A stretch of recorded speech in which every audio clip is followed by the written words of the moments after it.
Okay, we're here to talk about tour management with Mr. Dave Cronen. Hi, Dave. Hi, Matthew. And how are you today? I'm very good. Thank you for Good, asking. good. Well, before we start, tell us a little bit about yourself and how you became to the position where you're wandering around pretending to be a tour manager. Being a tour manager. No, well, it's probably the former rather than latter. Just doing various roles within the industry where we go into it today, where being an artist manager, you're everything. You're the label, you're the accountant, you're the tour manager, you're the merch seller. So yeah, it's part of the day-to-day roles of management, especially what we're talking about today, the sort of the main band we're going to focus on, the level that we're at. It's all hands-on and we'll roll up our sleeves and get on with it, really. Yeah, and I guess that level is where a lot of people would start to do the job anyway, right? Yeah, Or totally. maybe even a little bit lower than that. Yeah. So, I mean, the thing that I'm always curious about is how does a tour ever kind of materialise out of the ether? How do you suddenly end up with a tour? What's the process with that? There's various ways of it coming together. Again, I'm going to use the word serendipity, like I use a lot when I did my lectures at ACM as well. It's just being in the right place at the right time. But if you're a good manager, which I'm not, then there'd be a strategy. It's like, okay, we're at the point now where we need to start going outside of London or the hometown and going into the regionals and start trying to make an impact. The way that this came around with the Bug Club, like a little bit of background with the Bug Club, is that they approached me for management because of their connection with Mark Riley at Six Music. So Mark was playing their music a lot. They spoke to Mark about it and they got in touch and we had a conversation. Coincidentally, the day that they approached me, I saved one of their tracks for a playlist. So there was sort of mutual respect there. And it was very quick and easy to sort of get things up and running. And I identified the gaps, and it's basically, you've got a label. We've got a great label who are very DIY called Bingo Records, who are based out in Sheffield, physical and digital, which is really important for us. They play a lot of live shows. There was a couple of promoters on board, but nothing really. So my priority is to find them an agent, and I managed to do that within 2 or 3 weeks, where through a lot of similar connections, there's a guy called Matt Cooper who used to be at 13 Artists in Brighton, and Matt started up a new company called Candy Artists, which was half management company and half booking agency as well. So through the dry cleaning, I think it was, who Matt manages, the Bug Club came up, and then I'd heard about Matt's interest in them, so I just said, look, I'm managing them now. A lot of booking agents won't be an agent for a band unless they've got management, because it's quite hard work. So he was like, okay, let's do this. So he had a quick conversation with the band, a quick conversation with me, and he's going, right, I'm doing it. We gave him the assets, and he just went away and started booking things. And then because of the way that everything's gone with the Pit Blom tour that we're going to be talking about, pockets of dates here, and the band being just great, going in, playing great shows, being loved, promoters loving them, promoters phoning the agent saying we want them back to do a headline show. It's okay, well, we've got to do a headline tour now before the end of the year, which is the next phase of after what we're talking about today. So yeah, this tour, what you've been sort of dropping in as support acts for various things, or have they been headlines or any headlines? There's been a couple of headlines, like Bristol, because the band are based in Caldecott in South Wales, so Bristol was sort of close enough. There was a London show for a small indie, a really good small indie promoter called Bark, actually, Bark Promoters, and it was one of the first shows back post-COVID, so it's sort of ticking the boxes. Finding a few supports, playing with Buzzard and Panic Shack at Cardiff Castle, which was organised through Club E4 Back in Cardiff. So again, sort of local interest there.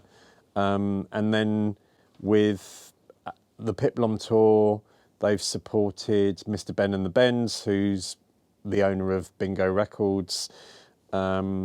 Willie J. Healy, they supported on Monday in York, because Wet Leg pulled out because they're so huge now, so they didn't need to do it. So the promoter went, I love the Bug Club, let's get the Bug Club back. So it's just putting that all together. And then with the main tour, Pip Blom Tour, Matt, our booking agent, is the booker for Deer Shed Festival. Pip Blom wanted to play Deer Shed next year, which makes sense. So Matt said, would you consider the Bug Club to support Pip on the tour? Pip's dad in Holland is a massive fan of the band, and we've had contact with him anyway. So they were like, yeah, we love the band, so let's have them on board.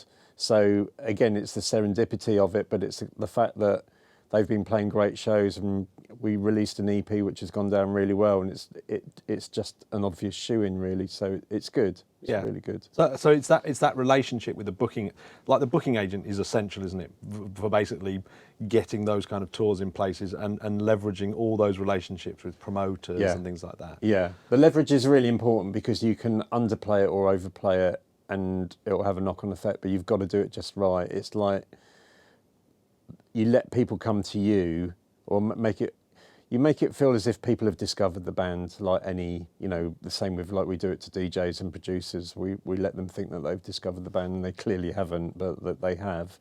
But yeah, it's that leverage is vital. But you've got to, it's the organic building of it. It's got to be at the right place at the right time. Otherwise, you play a bad show in London, and you'll either be static or move backwards, and then you're off people's radar really. Yeah, so that is that one of the sort of major skills of a booking agent, is to sort of assess exactly where your act is, and therefore choose the right type of shows and hassle the right type of people and slip them into the places where they are supposed to be, I suppose, in that level of their career. Totally, it's like a form of playlist curation. Do they have a crystal ball? Because sometimes you see the booking agents booking a show, say, a year in advance, like something like if they thought, oh my God, they're going to be able to play Brixton Academy or something like that, and they've sort of booked that show even though the band's nowhere near ready, but they think by the time they get to there, they will be. I think that's the relationship with not just the agent, but the manager who's got the same ambitions and expectations, and the promoter. The promoter, we do a lot of work with John Dunn at Parallel Lines, and John knows, he's just put parquet courts on at Brixton Academy, and he knew that he was going to be doing that 2 years ago. Like they did the Roundhouse a year and a half ago, and it was we either do Brixton Academy and then we do a second Brixton Academy, and then we go on to Ali Pali. So it's that progression, and you just hope that there's that support from radio and fans, consumers, to sort of keep that momentum going, really. I mean, that's one thing that I'm curious about, is that relationship between like the band's manager, and obviously the band's manager has relationships with lots of promoters. Is that sometimes awkward if you're treading on the toes of the agent, who also has relationships with promoters that are maybe slightly differently aligned? Yes and no. I think for me, we take on the agent because we want them to do it their way. So there will be things where we sort of back down and let them get on with it. However, because of my background, and we make this clear to the agents, we just took on an agent for Wesley Gonzalez last week, and we gave him the same sort of backstory for it, is that we're working with a development band, we want to work with development promoters. So a good example of that is you've got Nathan, who runs the Brudenell in Leeds, which is arguably one of the best venues, independent venues in the UK at the moment. And he does the Crescent in York. They've got Brudenell Presents group. They've got these smaller venues. Then you go to the Broods, and it's a little bit bigger. But now Nathan, he's an independent promoter, and I'm sure he'll be doing festivals one day. But they're doing, like, he's coordinating the whole Pavement reunion tour in October 2022. So you can keep it independent. So we like working with the SJMs and the Live Nations and the AEGs. But if we can develop a relationship with an indie promoter so that they're making more money because they invested in us. You know, a lot of the shows that we've done with promoters, they've lost money on us, and they want to make that money back from us with future sales, and we want to have that loyalty to them, really. Yeah, is there an element of that part of the music industry that is a little bit broken in that sense, and the fact that there's people that build up relationships and invest and don't necessarily see the back end of their investment because of the way that relationships are set up? I think it's normal business. I think you get that model in any type of business, but I think that the industry is small, and I think it's that passion. I'm not a money man, you know, clearly.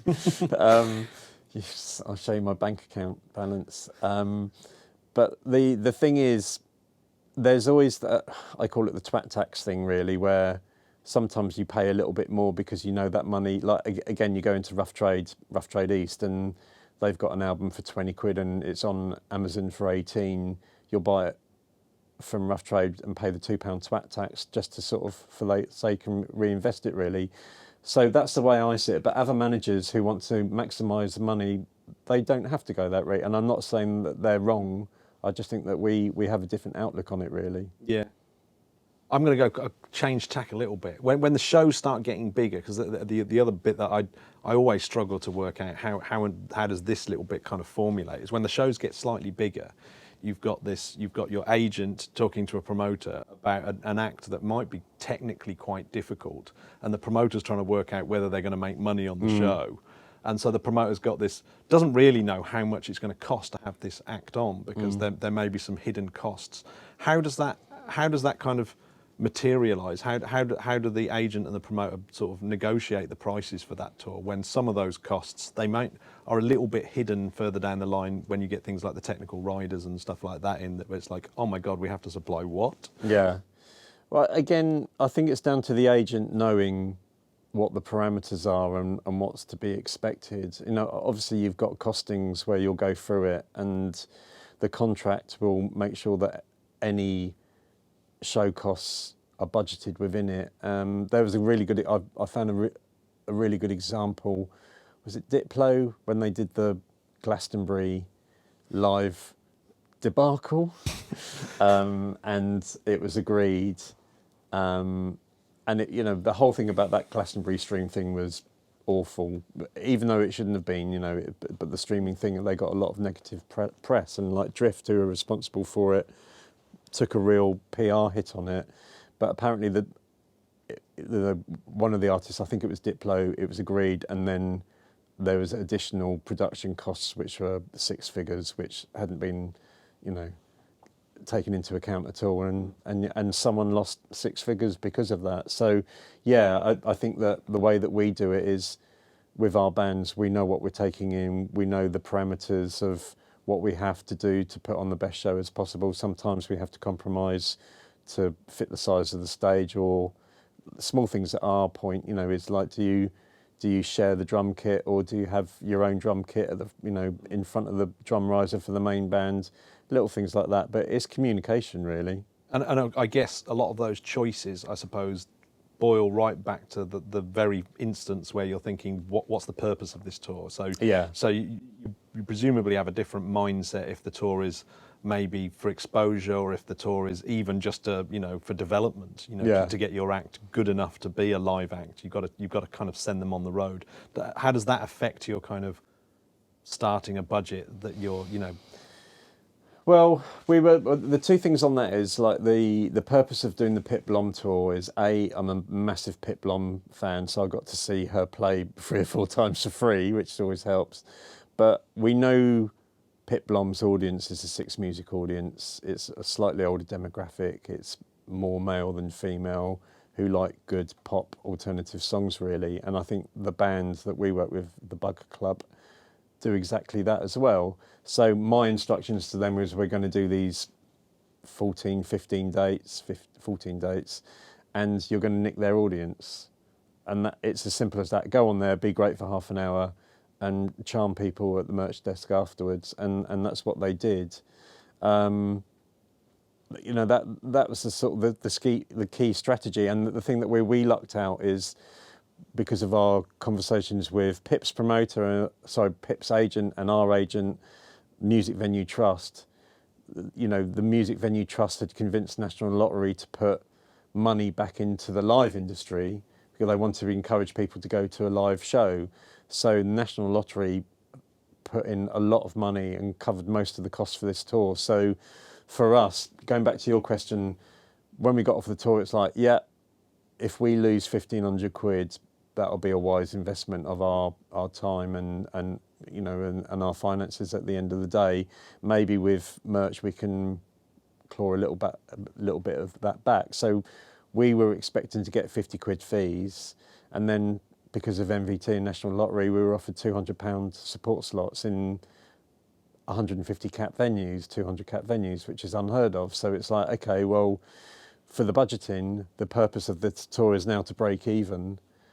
And the merch will tip us into profit, and they're obviously separately because you never budget a merch with a tour. Yeah. And that worked out really well. And at the end of the day, at the end of the tour, our costs were under, and we made £500 profit from the tour as well. So it's double bubble really. Yeah, that is amazing. So I mean, when you first get all your dates, and as a tour manager, presumably it's your job to sit down and try and work out how much that tour is going to cost you. And normally, obviously, you're the manager and the tour manager at this point. But presumably, normally as a tour manager, you're kind of try and get those costings to show the manager and to show the agent and say, well, this is how much it's going to cost. And so what kind of major decisions do you have when you're kind of budgeting when it comes to things like the logistics and everything else like that? Well, again, for this one, we were lucky because a three-piece band who can travel in the car and get all the stuff in quite easily. So there's no additional cost there. There's fuel, there's hotels, there's per diems, and that's it really. There's a little bit of extra insurance for the car. Make sure that the car had been serviced and breakdown subscription has been up to date. But if it's one of the easiest tours that I've ever had to budget for because the costs were minimal. But then it's sort of going further in. Obviously, I think it was week 2 when the fuel crisis hit. So it's like, you know, through the power of WhatsApp, go and find fuel, go and find fuel, go and find fuel whenever you can. Because I saw a lot of bands who cancelled shows because they couldn't get to the venues because they ran out of fuel. So our fuel costs went up because obviously the price of fuel went up within 24, 48 hours. But it wasn't, you know, it wasn't the end of the world.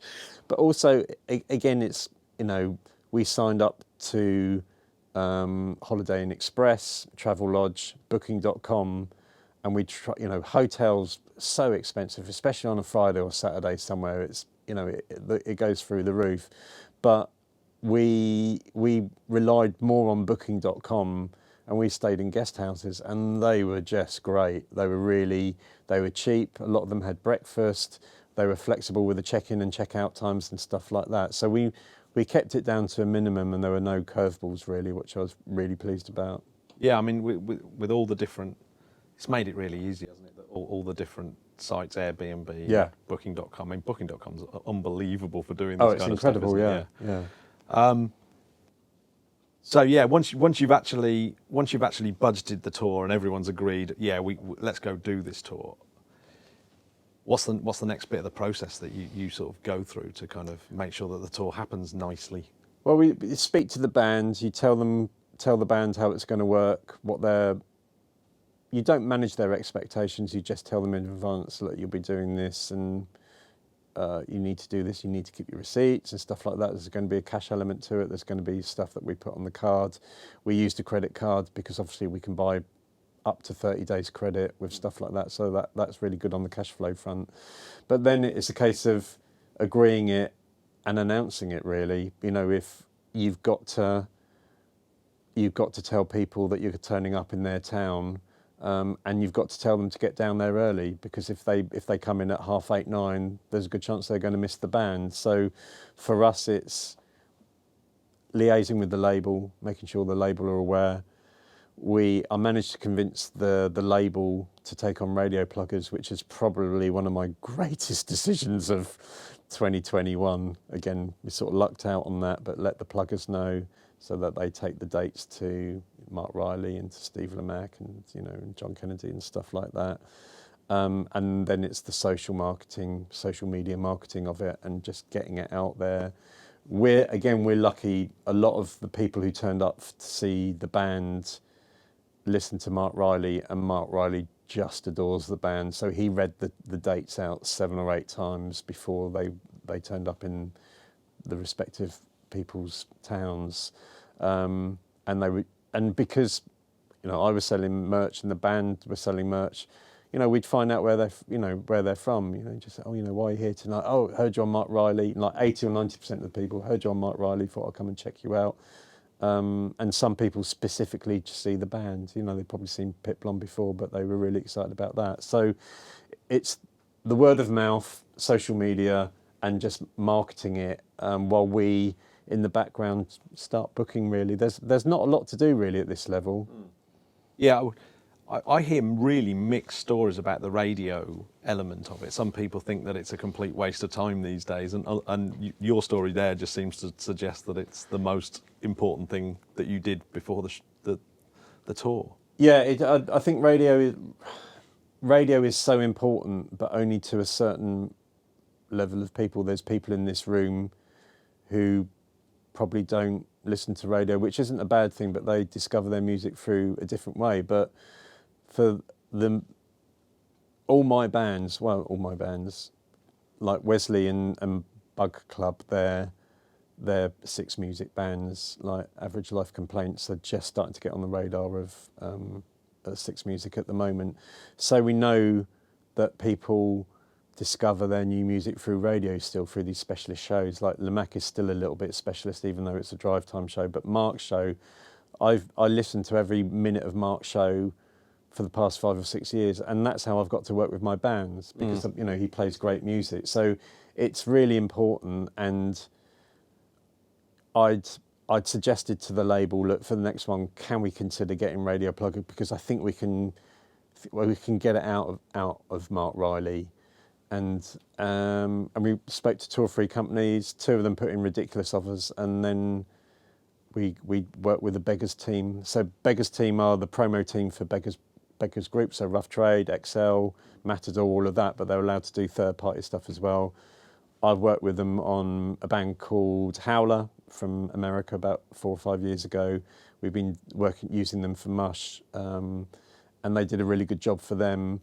So they went out there and do it, and I had 0 expectations. If we can get a spot play here or spot play there, and then when the next record comes in 2022, that's when we start pushing for playlist. But they came back and they went, because we've got this amount of play, we have to take it to play. Oh, we got the spotlight thing for Lamacq.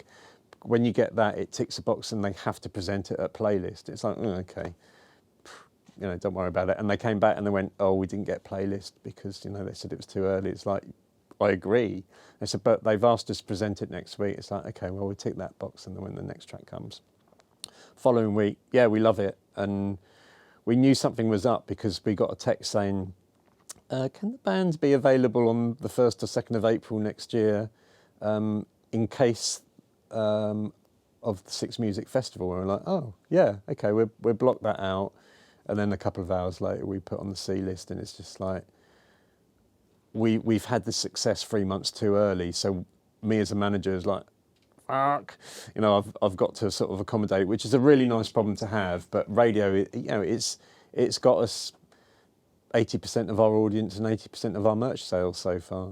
So yeah, I guess in terms of where you put your efforts for advertising, for want of a better word, promoting your show, it's I guess it's where your band were most likely to have been discovered. Yeah. So it's like a sort of discovery is where you should be promoting it as well. Yeah. Yeah, absolutely. Yeah, because I guess for some artists it's completely because they're not going to be played on Radio 6, are they? No, so they're relying on blogs and playlists for it. But I think from our side, because of 6 Music, we know that Instagram is relevant. Twitter is more than relevant. Like Twitter for music fans is a goldmine for A&R. So yeah, you look at our stats and the stats through Twitter and Instagram because of Six Music are going through the roof at the moment. So it's sort of that evidence is that really, which is always good for academic conversations. Well, yeah, it's interesting, isn't it? Because I think a lot of people thought that Twitter was kind of game over and that everyone should concentrate on TikTok. But I guess it all depends on the genre and where you're sitting. Yeah, and like Twitter had their biggest day ever 2 weeks ago because of the Facebook Instagram crash. Yeah, big time. Did you take crew on this tour? No. So you relied entirely on in-house techs and in-house lighting, which was quite interesting actually, because I was like, oh God, and you told me a story off camera like just before this is like, yeah, that's what I was expecting, but again, like 2021 is the year of goodwill, I've called it, because people are coming back, they're doing shows, so they're let something, we worked on this disastrous festival in August on the South Coast, and the reason why they got away with it because of customer goodwill is they just wanted to be back in the field getting messed up really. And there's a lot of that goodwill there, but the thing that I was amazed by, a lot of these independent venues and promoters, they're so on it, and they've got these really passionate people, and there was some, in one of the shows they had this sort of rookie like just to do the sound check for the support band. It's like, you'll never, if you don't do this, you'll never get the experience for it. And he took ages just to get the snare, like 10 minutes. It's like normally it's like, yeah, you're done, like you move on. And like sort of, so we had to sort of bite our lip a little bit, but the main sound guy recognised it. He said, oh yeah, you've done really well, like I'll finish it off now. So basic lighting, wash, we get a basic wash. But I would say that I think I went to 4 or 5 shows, the sound was really good. And because of 3-piece, it's pretty easy. And as long as they got the right mix, then they're comfortable with it. But out front, it sounded really good. So with the next tour, presumably you would start to think about putting crew on it, or no, or you're still not going to go. Go there. We're going to do. We've announced a 7-date tour in December, and I think we can still do it like this because the band don't need it yet. They still, we're going into a few towns and cities that we've been to, and it's a headline show, and a lot of the venues we're in, we know the sound person already. Yeah, so I mean, with something like that, do you advance it so that you phone up the venue and say, please, can we have this sound guy? Yeah. So that sounds pretty important. Do you ever do a bung, like just slip him an extra 25 quid and say, please make sure that guy's there? And no, we don't have to really. Like, there's just the goodwill thing. Yeah, there's goodwill, and like, there's we give merch out to people. Again, there's a venue in York called the Crescent. Again, I think it's part of Nathan's Broodnell Live thing, but they're a community music venue, which is just brilliant. And they were the only ones on the tour who gave the band a buyout. A 30 quid buyout, and it's like, oh, that's great. And then they played there again on Monday. Again, they supported Pip Blom. The promoter texts me next day saying they're amazing, I want them back. The day after that, Wet Leg pulled out of the Willie J. Healy show. We fitted it in, so they go up there. The show sold out. We did our best merch night ever on Monday. And so he's happy, the promoter's really happy. And again, they got their 30 quid buyout on Monday. So it's just, we get to the end of this year, and then we need to find, and then we might find a sound person who's just like, look, if you go out on the road, I'd be interested in doing this because, if they've done a good job, then you do it. That's how that internal market works, really. There's a little bit of me that wants to believe that during the pandemic, a lot of the kind of old grumpy sound engineers were booted out and a bit of young blood has entered into the venues. Is that something that you've seen? Yeah, definitely that. I've seen that a lot. I'm thinking of someone specifically who works at one of my festivals who unfortunately didn't get booted out of the industry because he's just as reticent of the of everyone now as he was 2 years ago when we saw him previously. But I agree. I say that with management. I'm doing this management mentoring at the moment, and my goals and objectives are to make people like me of my age redundant, because there's these young great managers coming through, and I think you're right. There's some incredible. You've seen some of your students over the years. They're coming through, and they're a really, really good standard, and they're being given this opportunity now, and they grow. And I think there's some real great grassroots coming through these venues, not just on the stage, but around the stage as well. It's exciting to see. Yeah, I mean, I think there's definitely a shift of attitude in generation, particularly with techs. And I think with management as well, there's a shift in the way that people think about it. And everyone's had a sort of year and a half off to kind of reflect on, I actually do like the music industry. I'm not actually that bitter about it anymore. Yeah. So it's quite funny. You've mentioned a few terms that probably we should clarify, like the buyout and per diems. Clarify what a buyout means and what a per diem means. A buyout is that when you turn up at the venue, and it's all within the costs as well, but like some promoters will supply money for you to eat, because some people will try and feed you. There's a lot of indie promoters who will cook food for bands, which is great. Less so now, or if they're working in it's a venue which does food anyway, it's a pub or anything like that, then you can probably have a free order or discount or something like that. But some people will give you cash to sort of go out and buy something. And then a per diem is like a daily allowance to just buy stuff. 9 times out of 10 at a service station somewhere where, sort of big Hipsters Cornish pasty. Yeah, or the big, it seems to be big bags of Monster Munch at the moment. I think 2021's changing like that. But yeah, it's just... Which is more healthy, the pasty or the bag of Monster Munch? I'm not sure, really. It's a close call, isn't it? Yeah. We need to look at the stats. But as a tour manager, if this was getting slightly bigger and you're not the manager, and the agent has made a contract, obviously there's a show contract between the agent and the promoter and done on behalf of the band. As a tour manager, do you actually get to see that contract so that you know what you're actually fighting for? Yeah. Like any good tour manager worth their salt, when they're putting the budget together, we'll ask to see the contracts. And like Keith O'Neill springs to mind. We've worked with Keith a lot. He does the streets now. He worked with us on Johnny Marr. He would religiously I want to do the budget. I want to see the contracts and just see. With Johnny in the streets, there's a lot of costs there, and what is a show cost and what is a band cost at the end of the day. So it's important. And the other thing as well, I'm such a bad delegator. I cannot delegate, and I'm worried about when we get a tour manager, it won't be my baby, and I'm going to have to sort of bow down to someone else's experience, and they do it a different way as well, which is great, but I've got a problem with that. Yeah, but it's like watching someone load the dishwasher, isn't it? That's exactly no, it. It's not right. Yeah. What are you doing? doing? Put the cups in like that. Yeah, no, absolutely. I mean, do you know any managers that get a little bit scared that, particularly with a tour manager they might not know so well, someone getting that much into the weeds of a contract and seeing some of the things that perhaps are a little bit kind of confidential, or does that not happen that much? No, I don't think so. I think that there has to be that trust. And you were the one who sort of got me into the world of production.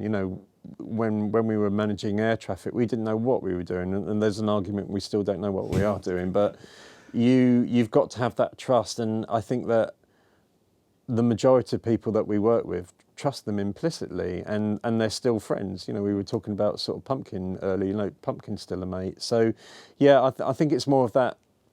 I can't say this for other managers, but we work as a team. So if the tour manager comes in, they're a member of the team in the same way that the radio and the publisher and the promoter and the agent they're that sort of inner sanctum, really. Yeah. So I guess if you didn't go out, did you go out on the road with them? Yeah. So you went out on the road with them. So what was your kind of daily, describe the day from beginning to end of an average kind of.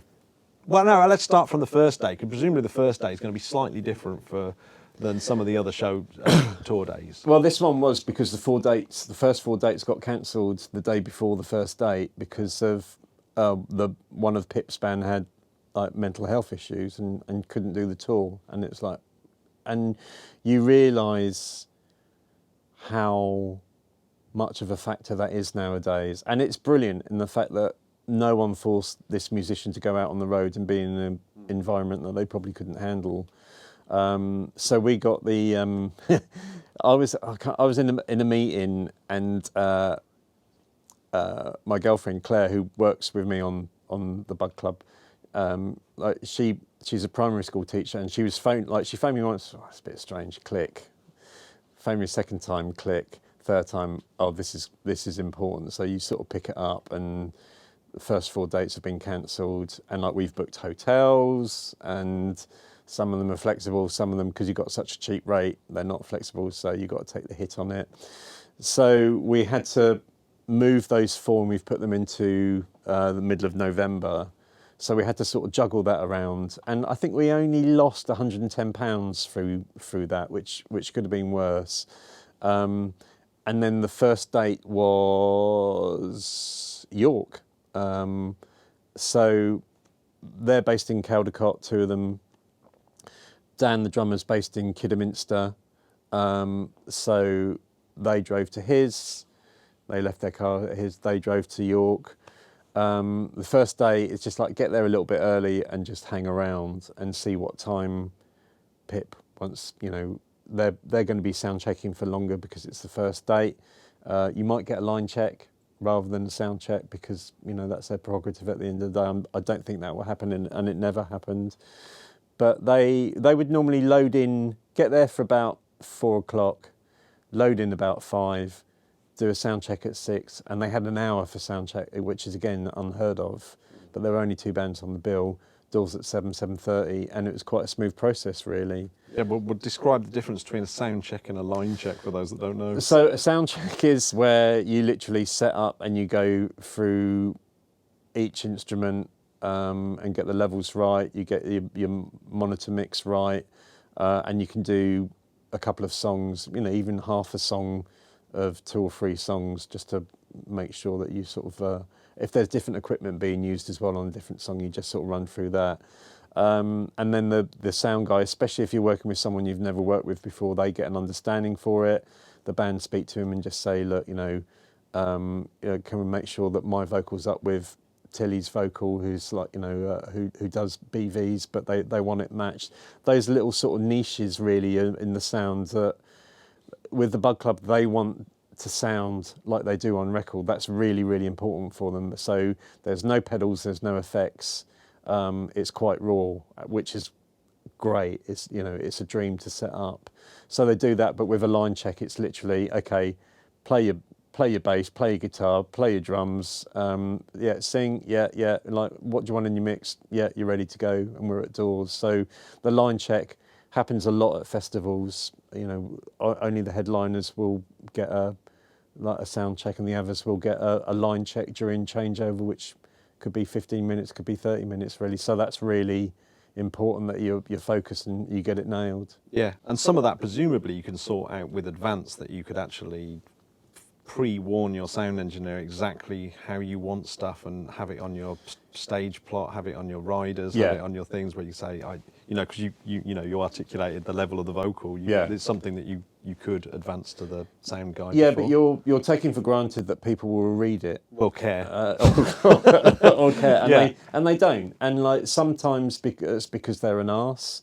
Sometimes it's because they are busy, and that doing sound is a sideline, and they've got proper jobs and things like that. So, I remember being a sound man and loving those because it just meant that I was just slightly ahead of the game. Yeah, and you can always tell, can't you? When you turn up at a venue and say, "Oh yeah, I've seen your stage plot," and that thing you're asking about, not a problem at all, and then everyone sort of calms down a little, but just think, "Oh, this will be all right, actually."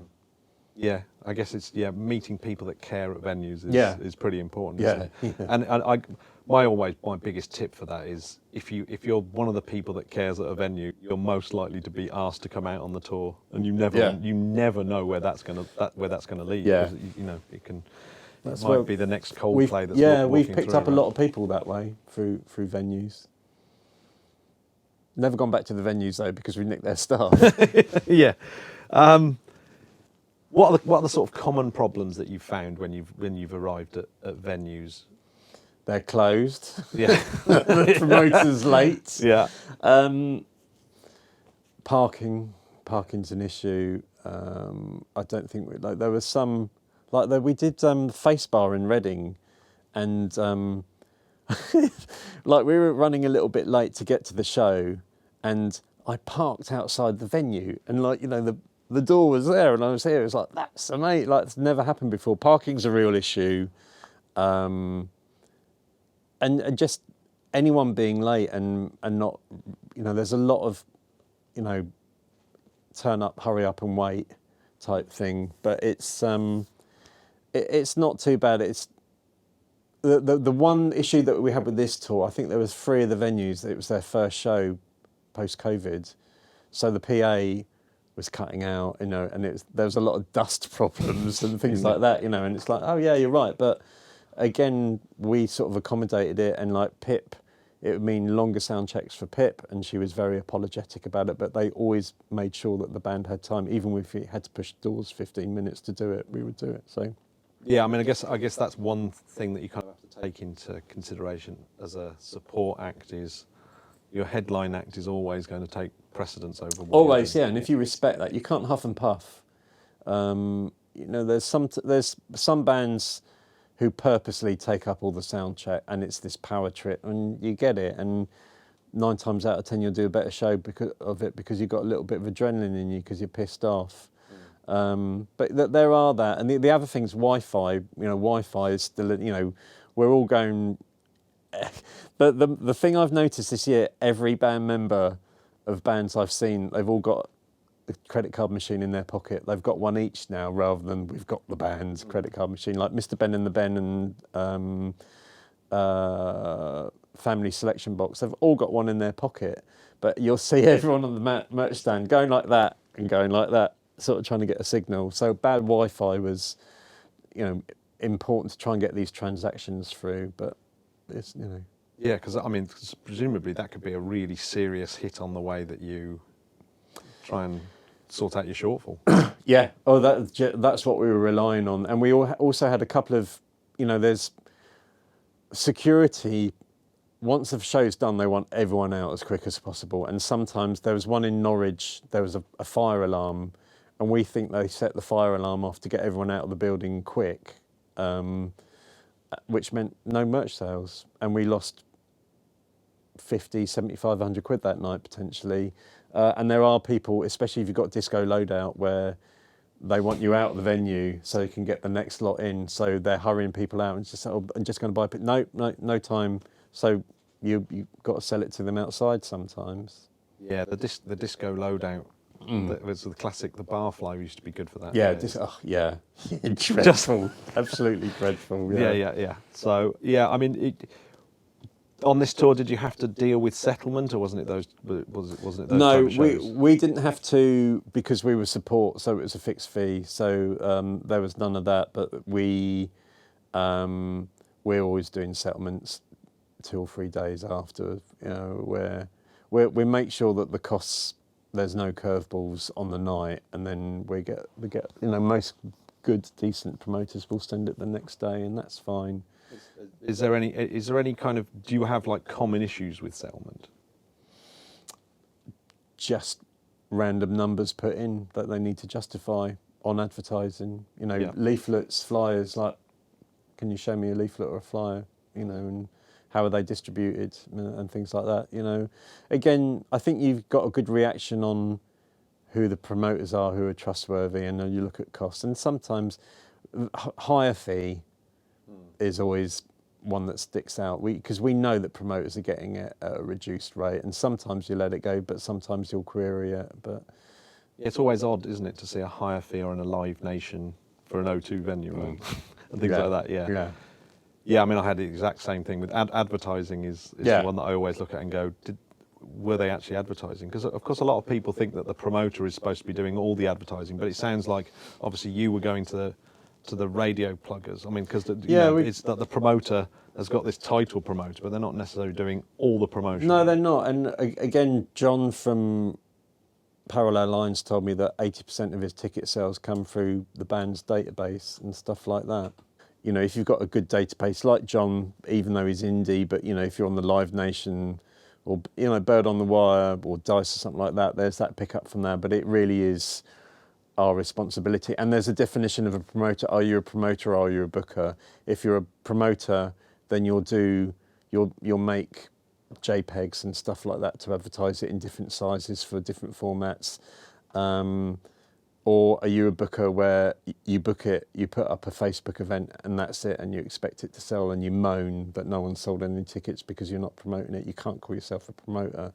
So yeah, it's our job to, we never take it for granted. Like, we work with promoters to sell out our shows. If we sell out our shows, we make more money, they make more money. So is that promoter booker difference, is that kind of like an in-joke, or is that something that started to become like a more of an actual name? I've been saying it for the past 3 years, but or possibly longer. But I would say that it's less common now. Again, the promoters that we're working with, they want to sell out their show. They're desperate to sell out their show. It seems to be a ridiculous thing to do, to not make an effort to try and sell your show. But it depends, like, where the money. You know, you were talking about Live Nation and like hire fees and stuff like that. You know, they've got the bar. You know, they take all that markup for the bar. If you're a promoter going in and you're just taking off tickets, and you know, and then you've got PRS to pay off that as well, then you've got to maximise it. And like we're doing a Wesley Gonzalez tour in November, and I just made a 20-second video so it would fit on Insta and Twitter and Facebook. And I just edited it where I would drop in the date and the name of the venue, and that would be it. And the promoter was like, "Oh, this is amazing." It's like, yeah, it took 20 minutes to do. So it's like, again, that team element, like, you know, your promoters who you're working with, even you might deal with them once or twice a year, they're still part of your team and you work together. There's a venue in Birkenhead at the moment called Future Yard, and they're brilliant, very similar to the Crescent in New York. It's community-based. It's all grant driven, but they're very sort of proud of the heritage that they've got over in the Wirral. So like, we're doing PR with them, and there's an interview with Wes going out sort of next week, and they're really on it, and they know that there's probably 40 people who come to their venue who will just come along because they like music. They might not have heard of Wes, and then the other 40 tickets that we sell will be through the promotion that we do, and it's every ticket costs. And like, so the one thing I'll add as well, the year 2021, the year of goodwill, he'd tell people with guest list to fuck off and just say, no, buy a ticket. You know, I'm buying so many more tickets now for mates' bands. It's just like, you know, we went to see Ash the other day, and because we took all the family down, we got a guest list for it, but I made sure that everyone who bought a ticket bought some merch at the end of the night, so they got their money back at the end of the day, and there's still that goodwill out there. Yeah, that's really interesting, because obviously things like the guest tickets can absolutely hammer your final accounts, can't they? And they're possibly the biggest pain in the ass for the tour manager. Yeah, they are, and you know, especially people with a pass, you know, they just get in the way, and you lose focus, and it's a distraction. So, you know, it's good to have people around. But again, it's down to the band that you're working with. You know, if they want to work in a professional environment, then, you know, they've got to call it as much as the tour manager and the manager, really, and a lot of the time they do. Yeah, I mean, because I've seen it where tour managers have had an influence on the way that even the band themselves conduct themselves on tour. That they push that ethos of trying to make sure that what's really important is you're delivering the right show night in, night out, and the only way to really do that is to be professional and bring the level up. So do you see that as part of like a tour manager's responsibility, is to kind of be the person that raises all boats with their tide, as it were? It's on a case-by-case basis. It's easier for me because I don't drink. and people sort of respect that and they quite like that. And I know that it's had effect on people that I've worked with, where two of them specifically have given up drinking because of they liked the person that I'd become and not the arsehole that I was, when drinking. So there was that. It comes down to the tour manager. There's a lot more sober tour managers now, but if you get a tour manager who's up for it, then they're sometimes more of a problem than the band. It's crazy, but we've had. I'm thinking of tour managers that we've either had to take off the tour or reprimand or fine. Yeah. So as a manager, you're sort of looking out for the more responsible tour managers. Oh, right? always. You don't want to. Yeah. You don't want the party animal tour manager. No, you don't. Like when these opportunities come up, and you go, I prioritise people on their level of being sober. Yeah. Because you know that they're going to be on it. You know, if there's any problems, they're going to sort of deal with it. Like Lewis Allman's a really good one, actually. Like we worked with Lewis on Ash, and he's now doing Johnny, and he does Richard Ashcroft, and I think he does Noel as well. But Lewis got a really good reputation for it because, there'd be one night on the tour when the band were insisting he'd come out and play, and he would, but the other times he'd be sober on it, and it has a calming effect, and it's just like, you're on stage in half an hour, just get in the zone. Because often you have a young band or young artist that likes their tour manager to be a party animal, and it's like, I guess, it's being a manager and going, actually, this is a long-term investment, so we need to kind of... Yeah. I've seen it with certain acts, some of them quite famous, where they started off like really cool on the road, and by the time they've worked their way through their massive, ridiculous booze ride after a tour, half of them are alcoholics. And they're grey. Yeah, they're grey, and it's a disaster. Presumably, that's a disaster for a manager to suddenly see that you've got a wreck of a band at the end of the tour. It's sometimes it's inevitable because it is hard work being on the road and like mentally challenging, and we're laughing about the argument between Gingsters and Monster Munch. Sometimes that's the choice that you've got. I think people are they're better with their diet. They eat better. A load of people exercise when they're out on the road, whether it's going for a run or doing something. So it's that it's for them doing a great show. There's still some bands, older bands, who get on stage and they look as if they've just walked out of the pub, and they probably have, and people accept it, but it just.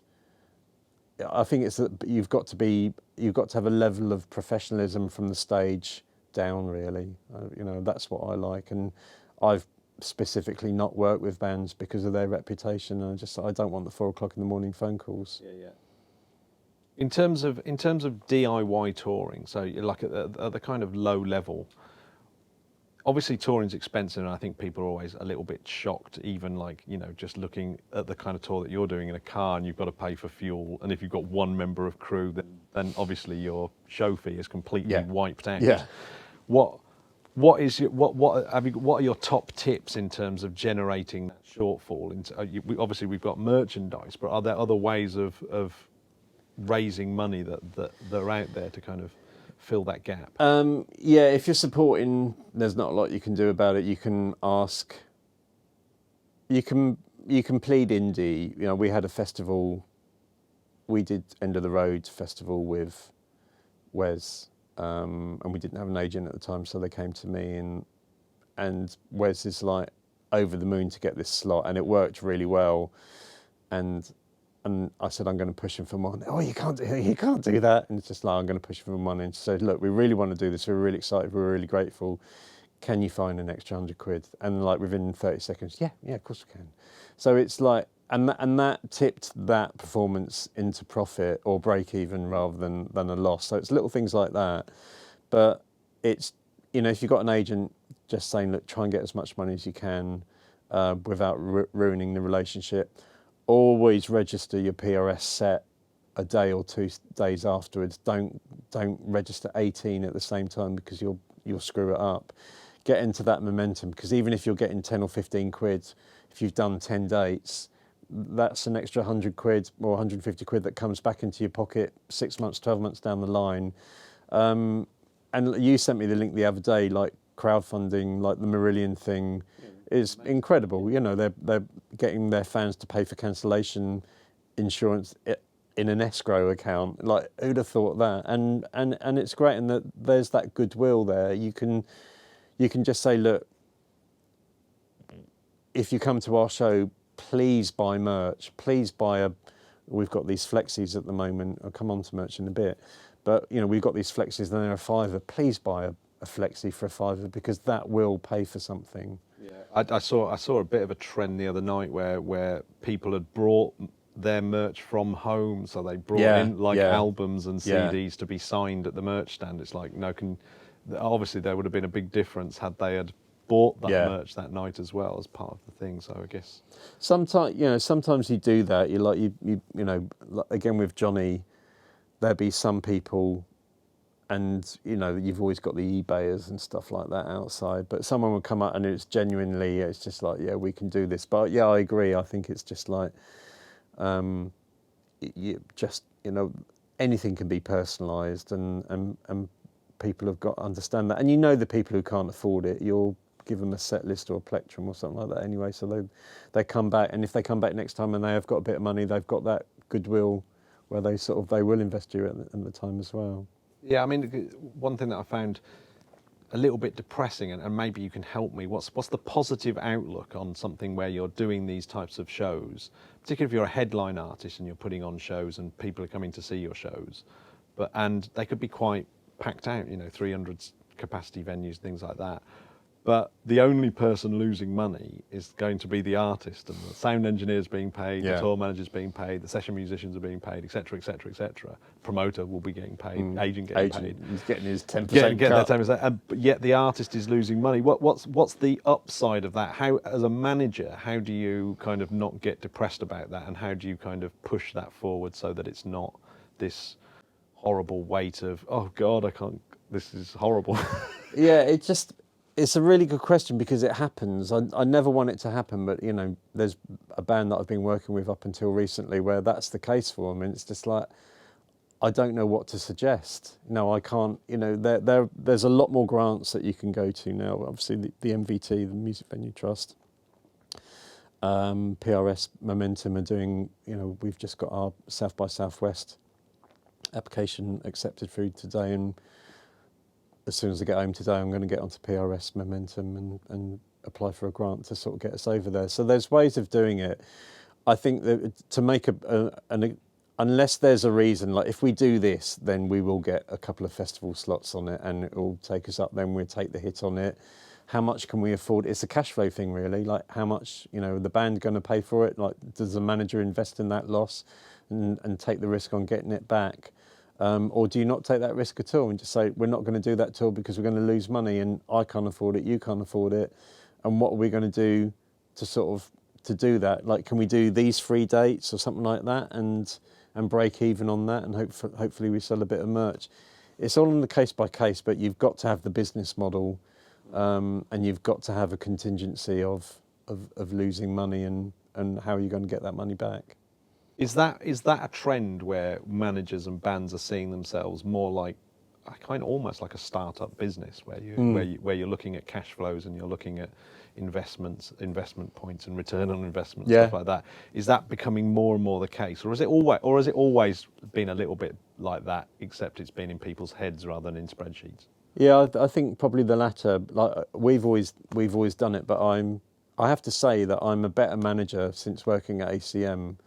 Because there's stuff I was doing in lectures going, I don't do this. I really should be doing this, I don't do this. And I've taken more of a business approach, but every time we do a tour now, I present the tour budget to the band for them to sign it off.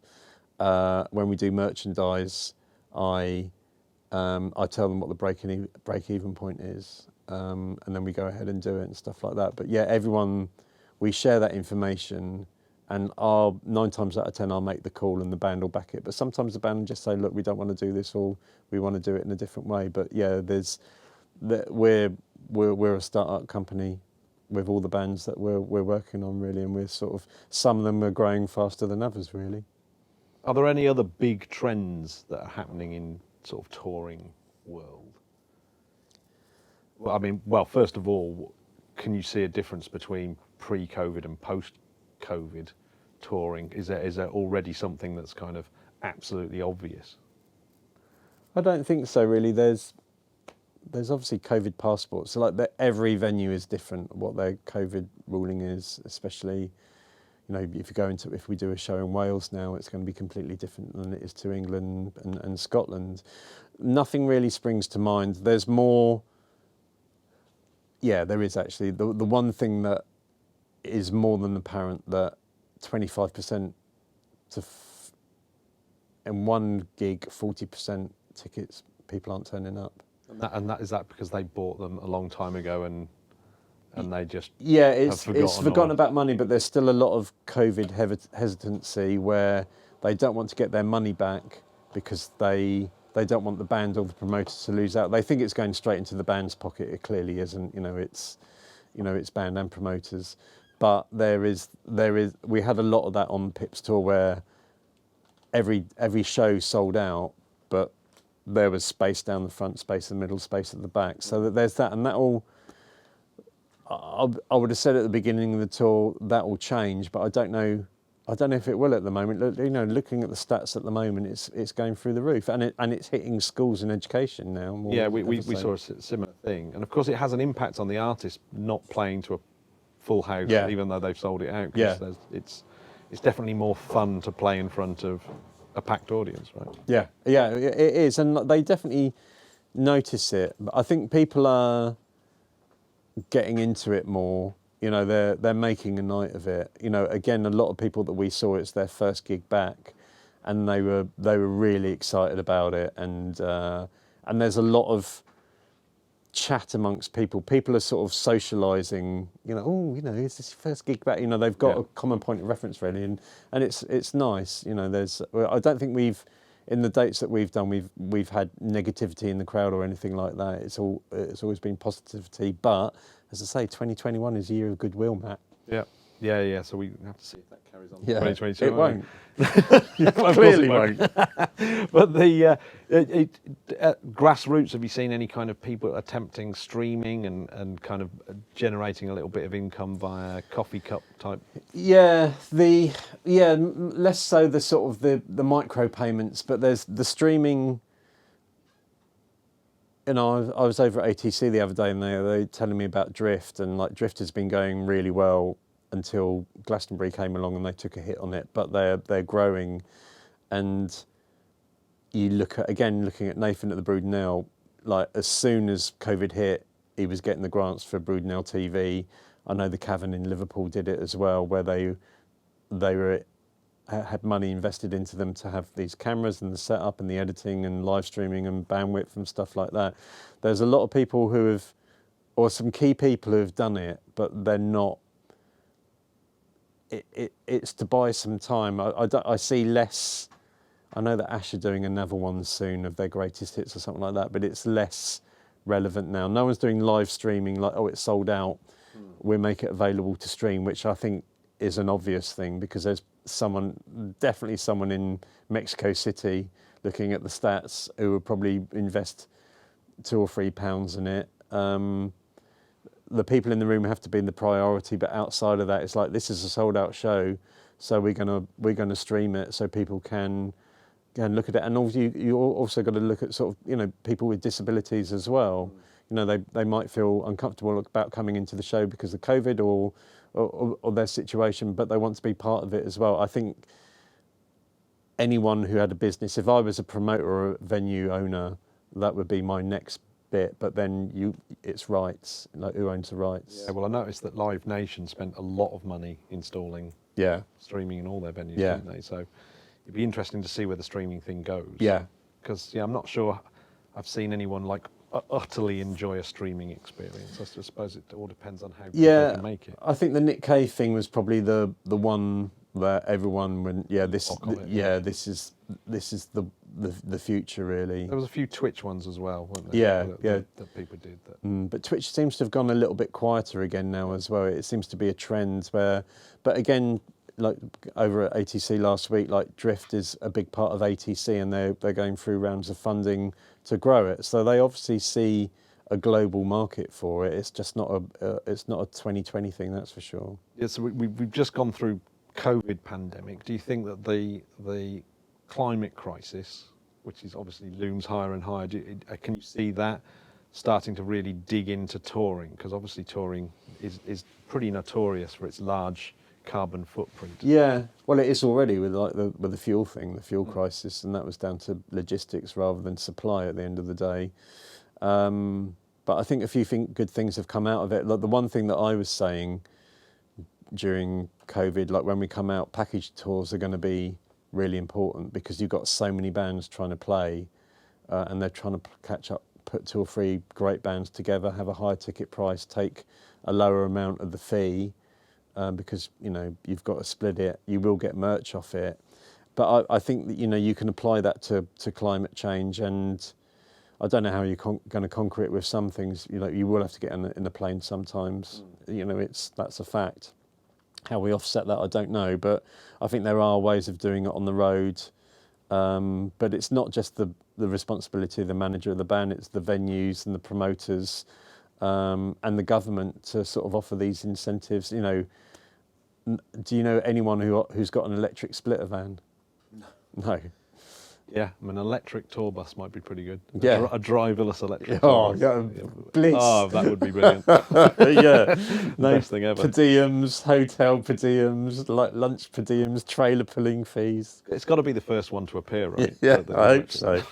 I'll put that on the list. Yeah, but I think one trend is people will travel with less production. So I guess we might start to see less of the massive production tours like the U2 Claws and all those kind of things, because they are. Yeah, and I think production's getting easier as well, isn't it? There's lighter and.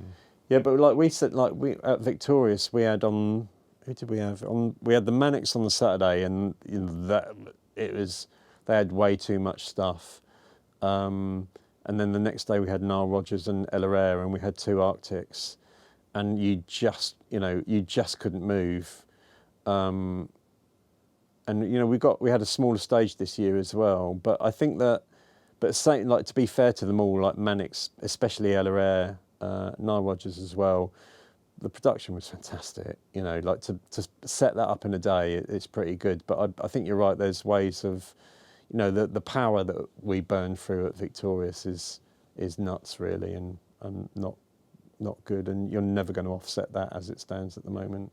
I mean, a lot of the carbon footprint is people coming to the show, isn't it? I think that's sort of isolated as the majority of it. So I guess venues will have to be near public transport and things like that, and more so, or maybe festivals have to take that a bit more seriously, I guess.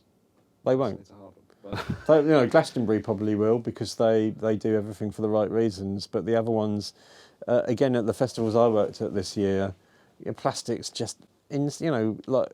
I got on site at one place and there's slabs of bottled water there, and it's like, you've not learned anything over the past 2 or 3 years. It's really easy to put all of that into a tap and a bottle, just things like that, and then they're not doing it. They've had less time. They don't know if they were going to be running it or not. It's just, just go and get 100 slabs of water and that's it. You've got to think it through. But again, there's no incentives from the industry for the government to sort of help us. If someone had sat down with me and just say, you're doing a tour in December, this is how are you going to help the climate? I'd jump at it, and we'd probably save some money. We'd probably help on the environmental front as well. And you'd learn something that you carry forward, but there's just no one's doing that really. Yeah, it's a little bit frightening, isn't it? But I think it's got to be a trend, hasn't it? I think people probably need it's to the start next thinking one. about it, Yeah, I think festivals have really got to get their shit together next year. Yeah, it's funny.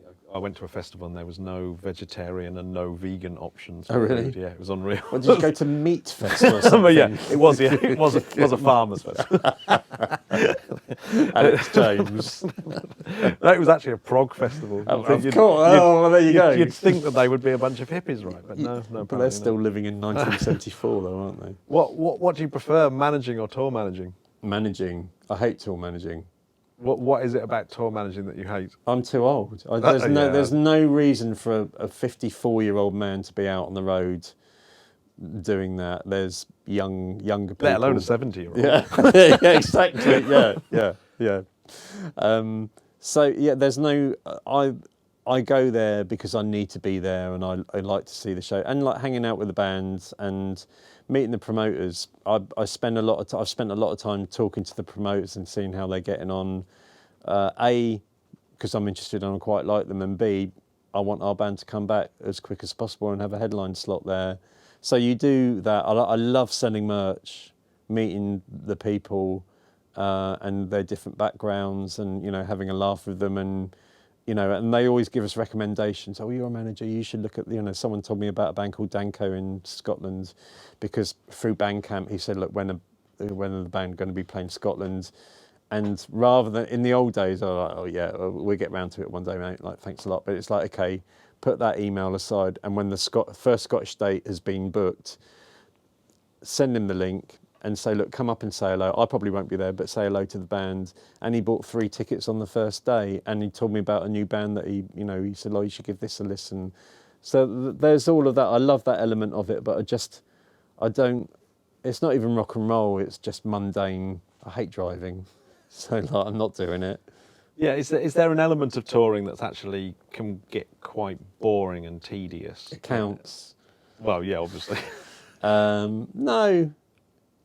No, I think if it's fun, it's fine. But if you've got a boozy band or a druggy boozy band, it's not fun, because they're hiding away all day. And they're grumpy and they're grouchy and they don't want to do promo and stuff like that. So that's a pain in the ass. And the thing is, I'm not a great tour manager. I'm an adequate tour manager, but there's far better tour managers out there who we pay money for, but we get value for money for them, because we do exactly what we want them to do, even if they do it their way rather than our anticipated way, really. I think the thing about being on the road is, like, it can be brilliant experience, and like meeting people is great, and you can have some real fun and laughs, at the band. There's always the Walk of Shame. The Walk of Shame is always a great thing to experience. Describe the Walk of Shame for those that don't know it. The Walk of Shame, the best one, I can't say which band it was, but we were in Tokyo with a band, quite a prolific band, and a member of said band had a liaison with someone the night before, and we had to check out because we were going to Fuji Festival, and they came out of the lift, and on each side of the lift people were just applauding them both as they walked up to reception to take their key back. So yeah, that's a Walk of Shame. Ouch. Mm. Yeah. I was thinking of the Walk of Shame of having to tell the bus driver that you need to pull over for a poo. No. I was going with that one. That's what Warwick services are for. We're at Warwick. Oh my God. Actually, I'll be very quick. I've had one tour manager who was so desperate for a poo, and the queue into the services was so bad that he had to run out of the bus and go in the woods. Oh, that's so all his dignity now gone. Yeah. He who shall not be named. I'm going to finish it up with one last question. If you had to bring like a hero, music industry hero, back from the past, who would you bring back to see like modern touring or what you're doing or anything like that? I thought long and hard about this, but I think I put in my notes like Andrew Loog Oldham, because not as a tour manager, but as a manager, he was so naive. And, when he first recorded the Stones, he thought the guitars plugged into the wall. And he still managed to create the greatest rock and roll band in the world at the time, to a point. And I think I was thinking about, if you brought anyone back, I don't think they'd care, to be honest. But I think, look, I managed, like, Andrew Loog Oldham's a real hero of mine, because I'm a huge Stones fan, but just his lifestyle of what he went through, and with the Stones, and like working with the Beatles as well, and then sort of like with the ups and downs of the Rolling Stones, with the drugs and the lawsuits and stuff like that. he's always been my hero because he got a band to being the biggest band in the world. But I just think that I don't think people would care. You know, they did it their way and they did some things right. You know, the Beatles sold their merch for, I can't remember how much it was, a ridiculous amount, and that's probably one of the worst business decisions of all time. But they're still the Beatles. Yeah, is the kind of rogue days of doing it exactly how you kind of, you know, touchy feeling your way through it. It's a new business, isn't it, back then? Yeah. So everyone is kind of just feeling their way through it. Have those days gone, or is the music industry fluid enough that people are still able to kind of make their own way of doing things and doing it? I think it's better now. I think the DIY element of anything of the industry, whether you're a musician or a label or a manager or a promoter or a booking agent, there's so many, the things with COVID, there's so many boutique booking agencies come out of it because the bigger agencies just let everyone go and just say, okay, well, I'm going to take my roster with me and start up this boutique company, and they're doing really well. So it's the case of like the trial and error, and what you're saying, the younger people coming through, which is really important, making their mistakes, but like making, you know, there's some young great promoters out there who we've worked with and young booking agents, and I think there's no better time to be doing this at the moment because the old guard. Coming back to one of your points, there's a lot of tour managers who are still Tesco drivers because they know how much money they're bringing in, and they're not going to Rio or to Tokyo, but you know they finish at 9 o'clock on a Friday and they've probably got the weekend to themselves and they know what's coming in. There's a lot of people who sort of stayed in that safe area, which creates this gap for these younger people to come through. Yeah, I get that. They get to see their kids at 9 o'clock. Yeah. So, like, I guess like the end of COVID is actually like a really nice positive reset button on particularly the live industry. I think. Yeah, it has to be, yeah. And it's down to people to use their initiative and sort of find these gaps and you know, it's creating income streams at the end of the day by being creative and giving people like fantastic value for money and fantastic experiences on both sides. Yeah. Creativity is the path to money making, isn't it, really? Yeah, really is. Well, I guess on that positive note, we can finish, Dave. Ah. Yes. Let's do it. Let's finish. Yeah. Well, thanks very much for watching. This has been a very interesting chat with Mr. Dave Cronen about what life on the road and how to make it easier for yourself, and maybe some good ideas about. Yeah, I actually really like the ending of it. I think that's good that you can go out and still create your own path in the industry. Yeah, it's important, and that's why I think anyone who studies, not just at ACM or any academic setup, that should be their aspiration at the end of the day. Thank you very much. I won't do the grin. Sorry. Thank you very much. Yes, there we go. Awesome. Brilliant.